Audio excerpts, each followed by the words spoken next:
अब्बा जब होता है फिर अब्बा को बच्चा पैदा हो जाते हैं, लड़के और लड़कियां और उसकी बीवी, तो फिर वो अब्बा के साथ में शरीक होते हैं, क्योंकि बीवी पहले उसके हिस्सेदार नहीं होता है। अब अगर शादी हो गया, उसके लॉ में आ गया, बच्चे पैदा कर दिए, तो फिर वो बच्चे अब्बा की मिल्कियतों में बेटियां या बेटे शरीक होते हैं। वो खुद भी हिस्सेदार है, उसकी बीवी, सब। तो आपका अगर चोरी इधर पाकिस्तान में हो जाए तो फिर एनसी या कोई एफआईआर इंडिया पे दाखिल करेगा। यानी ये क्या है, आपकी हक का रोल ऑफ लॉ है, 2 नंबर। चलो, हमें को अल्लाह ने पैगंबर भेजे थे, हक की राहें बताई थी, हम लड़के चौध रहे हैं मस्जिदों में, और नबियों के इल्मों के, कुरानों के पढ़ने के, समझने के बावजूद भी हम हैं बदतमीज़।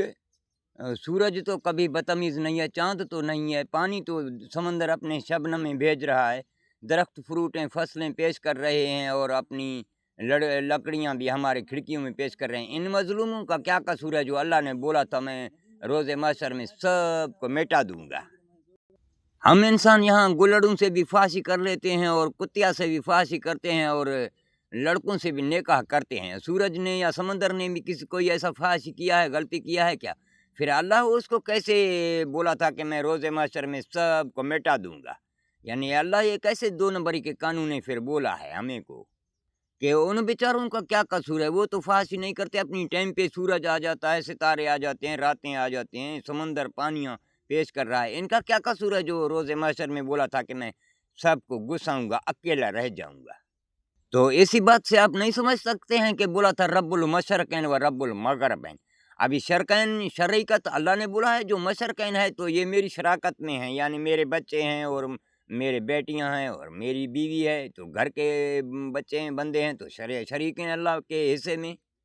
और अल्लाह ने बोला था रब्बुल मशरकैन, यानी ये जो शराकत में, मेरी शराकत में रहने वाले हैं। और बोला था रब्बुल मगरबैन, यानी ये गैरों की बैयत करने वाले हैं। इसीलिए सबके ऊपर बोला था कि मैं सबको मिटाऊंगा।